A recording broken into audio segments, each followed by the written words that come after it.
नमस्कार दोस्तों। आज मैं एक बहुत ही इंटरेस्टिंग टॉपिक लेकर आई हूँ, जिसमें कि मैं आपको पांचवें भाव से संबंधित कुछ चीजें बताऊंगी और ये भी बताऊंगी कि प्रारब्ध क्या है और आप प्रारब्ध को किस तरह से बैलेंस आउट कर सकते हैं। तो वैसे तो मेरे बहुत सारे जो श्रोता हैं, दर्शक हैं, वह काफी कुछ एस्ट्रोलॉजी के बारे में जानते हैं। पर यदि आपको ये वीडियो में कुछ ना कुछ नया सीखने को मिले या वीडियो पसंद आए तो इसे शेयर कीजिएगा और लाइक करके प्रोत्साहित जरूर कीजिएगा, क्योंकि आपके एक लाइक से वीडियो बनाने वाले का जो प्रोत्साहन है बहुत ज़्यादा बढ़ जाता है और फ्यूचर में और अच्छा कंटेंट लेकर आने की मन में चेष्टा होती है। तो आइए शुरू करते हैं। तो जैसे कि हम सभी जानते हैं कि हमारा जो करंट जीवन है, जो हमारा ये वाला जन्म है, ये हमारे प्रारब्ध के ऊपर टिका हुआ है। यानी कि हमने जो पिछले जीवन में कर्म किए हैं उसका हम भुगतान करने के लिए आए हैं या भोगने के लिए आए हैं। तो दोनों चीजें जो हैं हमारी कुंडली के छठे भाव से हमें मिलती हैं। तो हम जो ये नया जीवन लेकर आते हैं, ये हमारे लग्न से हमें पता चलता है कि हर इंसान का एक पर्टिकुलर लग्न होता है जिसमें वो जन्म लेता है। 12 लग्न है तो बहुत सारे लोगों का लग्न सेम होगा। तो पर आप एक पर्टिकुलर लग्न में ही क्यों पैदा हुए हैं, इसके पीछे भी एक मतलब है। यानी कि आप उस जो साइन आपके जन्म के समय एक्टिव हो रहा है, उस साइन से जुड़ी हुई जो भी चीजें हैं, आप उसी के ही दायरे में जीने के लिए आए हैं। उसी साइंस से जुड़ी हुई बहुत सारी चीजें आपके जीवन में होंगी। और आपका जो ये करंट जीवन है, ये आपके प्रारब्ध के ऊपर टिका हुआ है। और आपका प्रारब्ध जो है संचित कर्मा का ही एक हिस्सा है। अब संचित कर्मा क्या है, यह हम अपने पांचवें भाव से देखते हैं। पांचवा भाव जो होता है उसको आप कुछ इस तरह से समझ सकते हैं कि जिसको हम पूर्व पुण्य कहते हैं।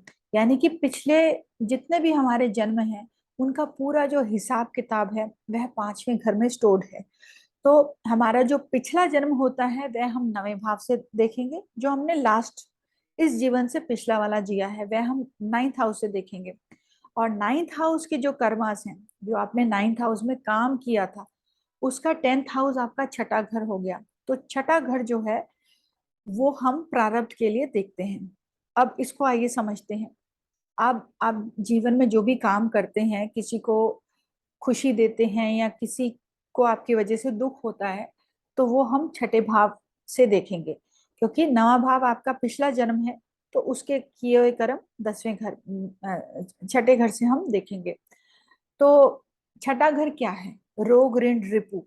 यानी कि आपको रोग भी होते हैं छठे भाव से, आपको सक्सेस भी मिलती है कंपटीशन में, और आपको जो है आपकी डे टू डे लाइफ भी है, और आपका जो कर्जा है वो भी यहीं से देखते हैं। अब आप सब लोगों ने ऋणानुबंधन के बारे में तो सुन रखा होगा। जैसे कि अगर आपको इस जीवन में अगर कोई चीज आपके जेब से जा रहे हैं पैसे, मान लीजिए, तो आप ये समझ के चलिए कि आपने पिछले जन्म में किसी का ऋण ले रखा है, वो आपने चुकाना है।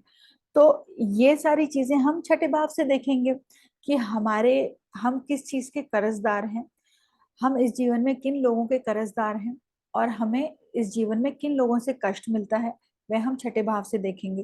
तो यानी कि छठे भाव का स्ट्रांगली संबंध हमारे प्रारब्ध के साथ हो गया।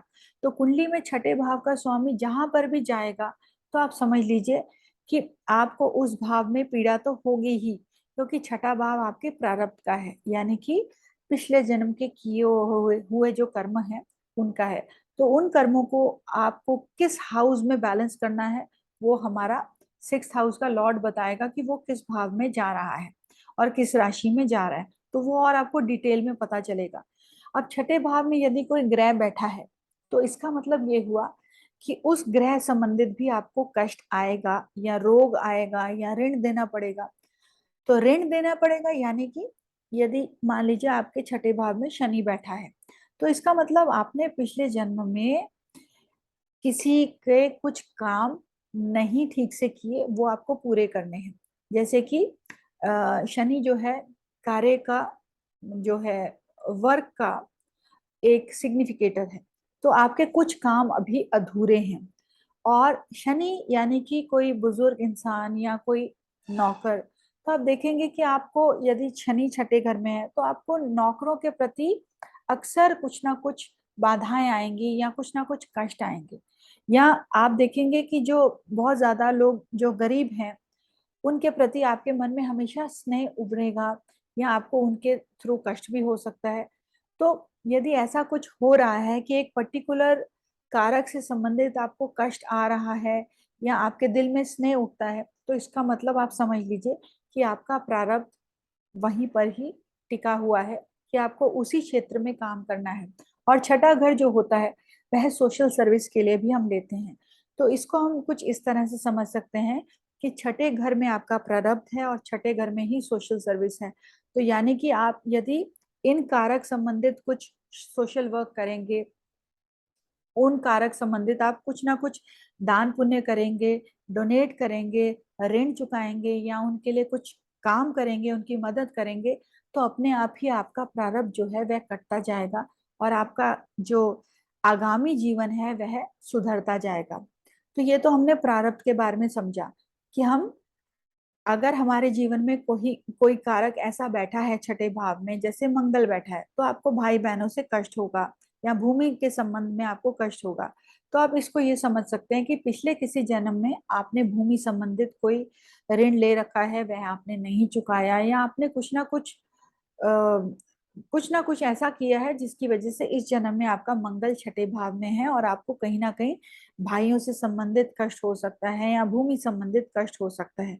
तो आपको उसी कारक संबंधित कुछ ना कुछ सोशल वर्क करना पड़ेगा या दान पुण्य करना पड़ेगा या मंत्र साधना करनी पड़ेगी, जिससे कि आपका प्रारब्ध जो है वह बैलेंस होना शुरू हो जाए। तो छठे भाव का स्वामी जहां जाता है आप देखेंगे उस भाव से भी आपको हमेशा कष्ट होता है। सपोज आपके 6th हाउस का जो लॉर्ड है वे मान लीजिए आपके 7th हाउस में बैठ गया। अब 7वां घर आपके विवाह का हाउस है, आपके पार्टनरशिप का है, ऑपोजिट सेक्स का है। तो इसका मतलब आप ये समझ लीजिए कि आपको कहीं ना कहीं विवाह में परेशानी होगी या पार्टनरशिप में परेशानी हो सकती है, या जब भी आप किसी विपरीत जो जेंडर का इंसान है उसके प्रति आप अट्रैक्ट होंगे तो वहां कहीं ना कहीं आपको प्रॉब्लम्स आएंगी। तो इसका मतलब आपका प्रारब्ध यही है कि आपको इन ही एरियाज में 7th हाउस से जुड़े हुए एरियाज में कुछ ना कुछ आपको बैलेंस करना है कर्मा पिछले जन्म का। तो याद रखिए, आपका प्रारब्ध आपके छठे हाउस का जो स्वामी है वह भी बताता है, वह जहां जाएगा उस हाउस में आपको सबसे ज्यादा काम करना है। और छठे भाव में जो भी ग्रह बैठा हुआ है, जो भी राशि है, आपको उन एरियाज में भी काम करना है ताकि आपका इस जन्म में जो प्रारब्ध है वह बैलेंस आउट हो जाए। तो आइए अब हम संचित कर्मा को समझते हैं। हमारे जीवन में संचित कर्मा को आप कुछ इस तरह से ले सकते हैं कि एक बड़ा सा फोल्डर है जिसमें बहुत सारी फाइल्स हैं। जो फाइल्स हैं वे हमारे पिछले जन्म के जितने भी जीवन हमने जिए हैं उन सब के बारे में उनका रिकॉर्ड है। और जो फोल्डर है वह हमारा संचित कर्मा है, यानी कि अब तक के जितने भी हमने जीवन जिए हैं उनमें जो भी हमने कर्म किए हैं वह हमें संचित कर्मा से पता चलते हैं। और संचित कर्मा जो है उसको हम पूर्व पुण्य भी कह सकते हैं, यानी कि 5th हाउस से हम संचित कर्मा का अध्ययन करते हैं। तो 5th हाउस यदि आपकी कुंडली में साफ है, साफ का मतलब 5th हाउस में कोई एफ्लिक्शन नहीं है, कोई पीड़ित नहीं कर रहा ग्रह उसे, और 5th हाउस का जो स्वामी है वह भी अच्छी स्थिति में है, और 5th हाउस को यदि कोई शुभ ग्रह देख रहा है, तो आप समझ लीजिए कि आपके जो संचित कर्मास हैं, ओवरऑल आपके पास्ट लाइफ के जो कर्मास हैं वे बाय एंड लार्ज अच्छे ही हैं। आपने कुछ खास बुरे कर्म नहीं किए जिसकी वजह से आपका 5th हाउस बली है। तो आप इस जन्म में जो भुगतने के लिए आए हैं, तो उन चीजों को यदि आप बैलेंस आउट कर देंगे अपने क्रियामन कर्मों के माध्यम से। अब क्रियामन कर्मा क्या होते हैं? जो कर्म आप इस जीवन में करते हैं जो आपके बस में होते हैं, वे हम 3rd हाउस से देखेंगे। 3rd हाउस ही एक ऐसा हाउस है जो कि हमें क्षमताएं देता है कि जिससे कि हम अपने भाग्य को चेंज कर सकते हैं। ये मैंने अपने किसी पिछले वीडियो में भी आपको बताया था, 3rd हाउस के वीडियो में। तो क्रियामन कर्मा हमारे बस में है। किसी ने हमारे साथ यदि अन्याय किया है तो उसे हमें सहना है, उसे माफ करना है। तो यह भी हमारे बस में है। यदि हम बदला लेते हैं तो हम अपने कर्मास को और बिल्डअप कर रहे हैं, हम उसे खत्म नहीं कर रहे, हम उसे और बिल्डअप कर रहे हैं। तो हमें इस जीवन में हमने जन्म जो लिया है उसका मकसद यही है कि हमें पिछले कर्मों को बैलेंस आउट करना है, खत्म करना है। तो वो चीज सिर्फ फॉरगिवनेस से ही हो सकती है। या जो हमें पीड़ित कर रहे हैं लोग, हमें उन लोगों को स्नेह भरी अगर हम दृष्टि से देखेंगे, हम उनके प्रति नफरत का भाव नहीं रखेंगे, तो ऑटोमेटिकली हम देखेंगे जीवन में स्थिरता आनी शुरू हो जाएगी, और जीवन में जो उथल पुथल हो रही है over a period of time वो चीजें भी खत्म हो जाएंगी, और आपका ये जीवन काफी ऊंचाइयों को छुएगा। क्योंकि हम लोगों का जब प्रारब्ध खत्म होने लग जाता है तो हम जीवन में काफी ऊंचाइयों की तरफ जाना शुरू हो जाते हैं। तो ये बहुत ही इजी है। आप जो मैंने चीजें बताई हैं उनको कीजिए, फॉलो कीजिए, मदद कीजिए। जो बुरे लोग हैं उनके साथ भी अच्छा व्यवहार कीजिए, और आप देखेंगे बहुत जल्दी आप ऊंचाइयों की सीढ़ियों पे चढ़ते जाएंगे। तो जैसे कि अब हम पांचवें भाव के बारे में बता रहे थे कि यह आपका पूर्व पुण्य का है और संचित कर्मास का है। तो यदि आपके पांचवें भाव का संबंध आपके नवें भाव के साथ बन जाता है, नवा भाव आपका पिछला जन्म है और पांचवा भाव आपका आने वाला जन्म भी है। हालांकि यहाँ से हम पूर्व पुण्य देखते हैं, तो यदि नाइन्थ हाउस आपका पास्ट लाइफ है तो लग्न आपका करंट लाइफ है, ये वाला जीवन है, तो उससे आने अगला जीवन कौन सा हुआ, पांचवा भाव। तो इन तीनों का संबंध आपस में काफी स्ट्रांग बन जाता है। तो आप ये देखेंगे कि आपके इस जीवन में जिन लोगों का भी लग्न आपके लग्न से 5 और 9 है, मान लीजिए आप 1 नंबर के लग्न है, आप मेष लग्न के हैं, तो किसी जातक का लग्न जो है वो सिंह लग्न है और किसी और जातक का लग्न धनु लग्न है, तो आप हमेशा देखेंगे कि ये 2 लग्न के लोग हमेशा आपके प्रति एक स्नेह भाव रखते हैं, आपकी हमेशा मदद करेंगे, आपके प्रति कभी उनकी दुश्मनी नहीं होगी। अगर आपके मान लीजिए वृषभ लग्न है तो किसी दूसरे इंसान का मकर लग्न है, किसी का कन्या लग्न है, तो आप तीनों में भी हमेशा दोस्ती रहेगी। उसी प्रकार से 3, 7 और 11 के जो लग्न हैं उनकी भी आपस में दोस्ती रहेगी। 4, 8 और 12 के भी जो लग्न हैं उनकी भी आपस में हमेशा दोस्ती रहेगी। तो ये इसलिए है कि ये वो लोग हैं जिनका आपके साथ किसी पिछले जन्म में नाता रह चुका है। तो हमेशा ये ट्रायंगल के फॉर्म में चलता है, current life, past life and उसकी भी पास्ट लाइफ, और करंट के बाद आने वाली लाइफ। तो ये तीनों का आपस में संबंध है। तो ये वो लोग होते हैं जिनका आपके साथ कहीं ना कहीं नाता पड़ चुका है, और आपकी हमेशा ये फेवर में ही रहते हैं। तो छठे भाव से जो आने वाले लोग हैं वह हमेशा आपके विपरीत ही रहेंगे, वह आपके दुश्मन ही माने जाएंगे। तो उसे आप बोल सकते हैं अदर पर्सन। तो अब आपके यदि फिफ्थ हाउस का संबंध आपके नाइन्थ हाउस के साथ बन जाता है, तो आप ये समझ लीजिए कि आपका जो आने वाला जीवन है, क्योंकि मैंने अभी आपको बताया फिफ्थ हाउस आपका आने वाला लाइफ भी है, तो फिफ्थ का संबंध नाइन्थ के साथ यदि बन जाता है, दोनों मान लीजिए एक ही राशि में बैठे हैं, तो आपका अगला जन्म भी इसी जगह पर और इसी देश में ही होगा जिस देश के आप वासी हैं। और यदि आपके पिछले भाव का फिफ्थ हाउस का लॉर्ड स्वामी यदि पीड़ित है, तो आप समझ लीजिए आने वाला जन्म जो होगा वो कहीं ना कहीं आपके लिए प्रॉब्लम्स लेकर आ सकता है या आएगा।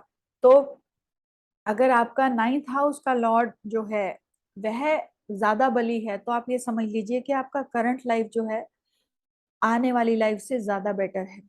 तो मित्रों, बहुत सारी चीजें हमारे खुद के हाथ में होती हैं। हमें अपने क्रियामन कर्मों को के ऊपर ध्यान देना चाहिए, और क्रियामन कर्मों को यदि हम अच्छा बनाएंगे तो हम देखेंगे कि हमारे जो आने वाले जो कर्मास हैं, जो कि हमारे संचित कर्मा में ही छुपे हुए हैं, उनसे हमें हमेशा अच्छा रिजल्ट मिलेगा। अब पांचवें भाव की हम बात करते हैं। पांचवें भाव में जो ग्रह बैठे होते हैं वे हमारे लगन के ऊपर पूरा पूरा असर डालते हैं, पूरी पूरी अर्गला डालते हैं।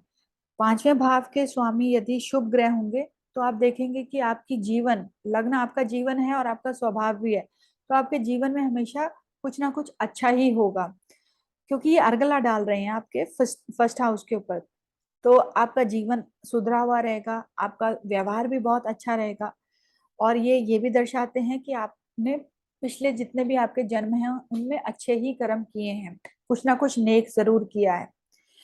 यदि पिछले आपके फिफ्थ हाउस में पापी ग्रह बैठे हों, जैसे मंगल, शनि, राहु, केतु, तो आपके स्वभाव में भी कहीं ना कहीं उग्रता लाते हैं, और ये भी दर्शाते हैं कि आपने पिछले किसी जन्म में कुछ ऐसे काम किए हैं जिसकी वजह से आपको इस जन्म में कहीं ना कहीं कष्ट भी ये देते हैं। अब यही ग्रह पांचवें भाव में बैठे हुए आपके दूसरे भाव के ऊपर भी अर्गला डालते हैं, यानी कि एक्टिवेशन करते हैं। दूसरा भाव आपके धन का है, आपके परिवार का है। शुभ ग्रह होंगे तो परिवार को भी बढ़ाते हैं, परिवार में भी शुभता लाते हैं और धन को भी बढ़ाते हैं।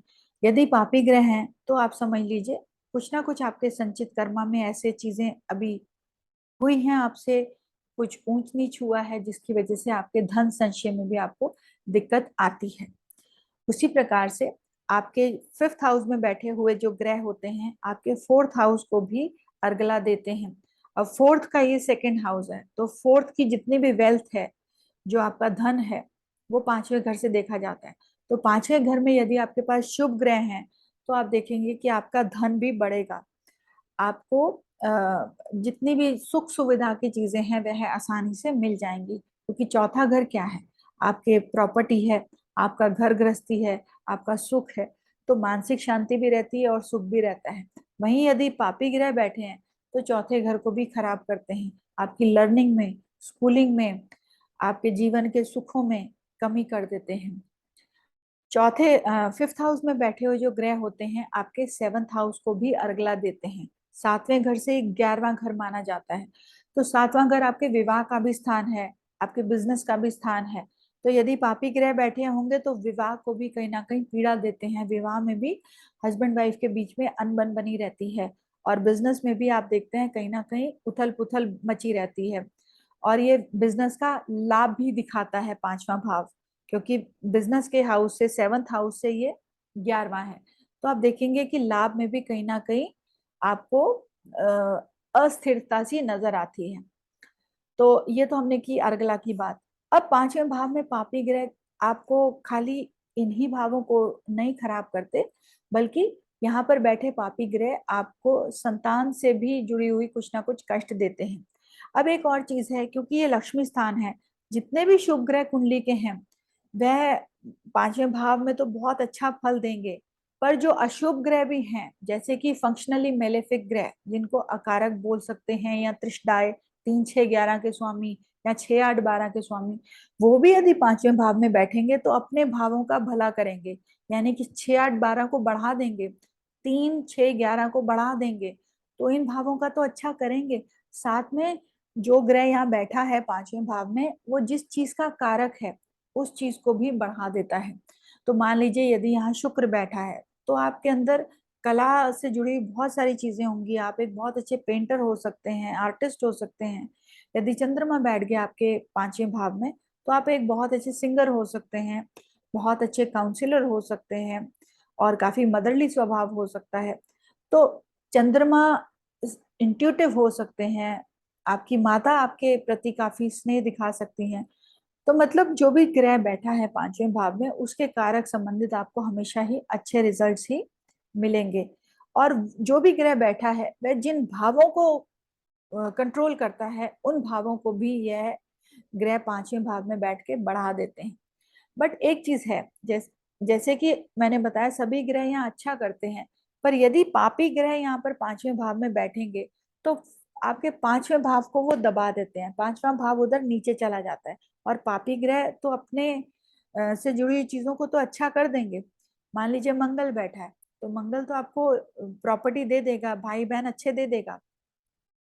पर क्योंकि ये फिफ्थ हाउस में बैठा है तो फिफ्थ हाउस संतान का है, आपके लव रिलेशनशिप्स का है, और बहुत सारी चीजों का है, तो उन चीजों को ये दबा देगा। तो आप देखेंगे संतान प्राप्ति में कष्ट होगा, और लव रिलेशनशिप जो है वहां पर भी आपको कहीं ना कहीं ये कष्ट दे सकते हैं।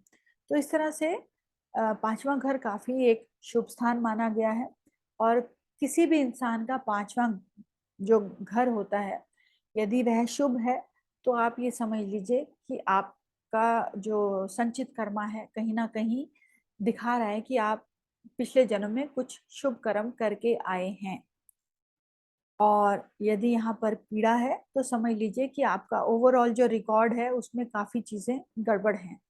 पर छठा भाव आपको ये बताता है कि इस जीवन में आपको किस चीज के ऊपर फोकस करना है, और वही आपको अगले जन्म की तरफ लेकर जाएगा।